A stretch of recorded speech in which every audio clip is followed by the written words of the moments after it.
લાખો રૂપિયા ખર્ચવાની સાથે આકરી મહેનત કરી અમેરિકામાં ડિગ્રી મેળવ્યા બાદ જો તમને જોબ મળી જાય પરંતુ આણીના સમયે જ નોકરીમાંથી કાઢી મૂકવામાં આવે કે પછી તમારે જોબ છોડવી પડે તો તમારી શું હાલત થશે?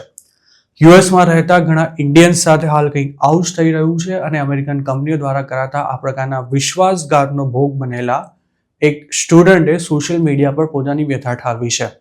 પોતાની ઓળખ જાહેર કર્યા વિના આ યુવકે રેડિટ પર લખ્યું હતું કે તેને સોલ્ટ લેક સિટીમાં આવેલી એક ડેન્ટલ ઇમ્પ્લાન્ટ કંપનીએ H1B વિઝાનું મૌખિક વચન આપીને જોબ પર રાખ્યો હતો અને તેણે અમુક મહિના જોબ પણ કરી હતી અને આ દરમિયાન તે અનેકવાર પોતાના H1B નું શું થયું તે અંગે પણ કંપનીને પૂછ્યા કરતો હતો, પરંતુ તેને દર વખતે ગોળ ગોળ જવાબ આપીને સમજાવી દેવાતો હતો. જો કે H1B ની લોટરી બંધ થવાની તૈયારીમાં હતી તે પહેલા જ કંપનીએ તેને ઇગ્નોર કરવાનું શરૂ કરી દીધું હતું. તેના સિનિયર્સનું વર્તન બદલાઈ ગયું હતું તેમજ મિટિંગ્સમાં પણ તેને બોલાવવાનું બંધ કરી દેવાયું હતું.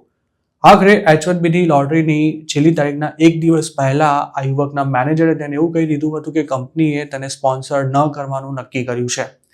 જે કંપનીમાં મહિનાઓ સુધી ખંતથી કામ કર્યું તેણે છેલ્લી ઘડીએ દગો આપતા આ યુવકની હાલત કફોડી થઈ ગઈ હતી અને તેણે બીજા જ દિવસે જોબ છોડવાની ઓફર કરી હતી, જે તેની કંપનીએ સ્વીકારી પણ લીધી હતી. હાલ આ ઇન્ડિયન OPT પર અમેરિકામાં છે અને તે પણ 90 દિવસમાં એક્સપાયર થઈ જશે. જો આ 90 દિવસ દરમિયાન તેને H1B સ્પોન્સર કરવા તૈયાર હોય તેવો એમ્પ્લોયર ના મળ્યો તો તેની પાસે અમેરિકા છોડવા સિવાય બીજો કોઈ જ ઓપ્શન નથી રહેવાનો. પોતાની વ્યથા જણાવતા આ યુવકે એવું પણ લખ્યું છે કે તે પોતાના નાનકડા નેટવર્ક મારફતે જોબ શોધવા માટે થાય તેટલા પ્રયાસ કરી રહ્યો છે, પરંતુ હજુ સુધી તેને સફળતા નથી મળી. અમેરિકામાં ભણ્યા બાદ જોબ શરૂ કરતા ઘણા બ્રિલિયન્ટ સ્ટુડન્ટ સાથે હાલના દિવસોમાં કંઈક આવું જ થઈ રહ્યું છે અને ખાસ તો H1B સ્પોન્સર કરવા તૈયાર ન હોય તેવી કંપનીઓ છેલ્લી ઘડી સુધી તેમને લટકાવી રાખે છે અને તેના કારણે સ્ટુડન્ટ્સ પાસે અણીના સમયે બીજો કોઈ ઓપ્શન પણ નથી રહેતો. આવી સ્થિતિમાં મુકાયેલા સ્ટુડન્ટ્સનો અમુક તત્વો દ્વારા ગેરફાયદો પણ ઉઠાવાય છે.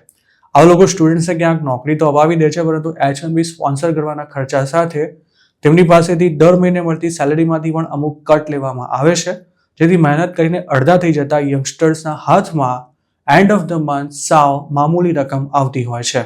ટ્રમ્પ એડમિનિસ્ટ્રેશન ભલે H1B વિઝા બંધ ન કરી રહ્યું હોય, પરંતુ તેને લઈને સરકારનો અપ્રોચ એવો છે કે જેના કારણે કંપનીઓ હવે નોન અમેરિકન્સને નોકરીએ રાખતા અચકાઈ રહી છે અને ખાસ તો જો કોઈ વિદેશીને રાખવો પડે તેમ હોય તો તેના H1B અથવા તો ગ્રીન કાર્ડ સ્પોન્સર કરવાની ચોખ્ખી ના પાડી દેવામાં આવી છે. ઓપ્શનલ પ્રેક્ટિકલ ટ્રેનિંગનો સમયગાળો પૂરો થયા બાદ જો કોઈને અમેરિકામાં રહેવું હોય તો તેના માટે H1B વિઝા મેળવવા ફરજિયાત છે, અન્યથા તેને અમેરિકા છોડવું પડે છે.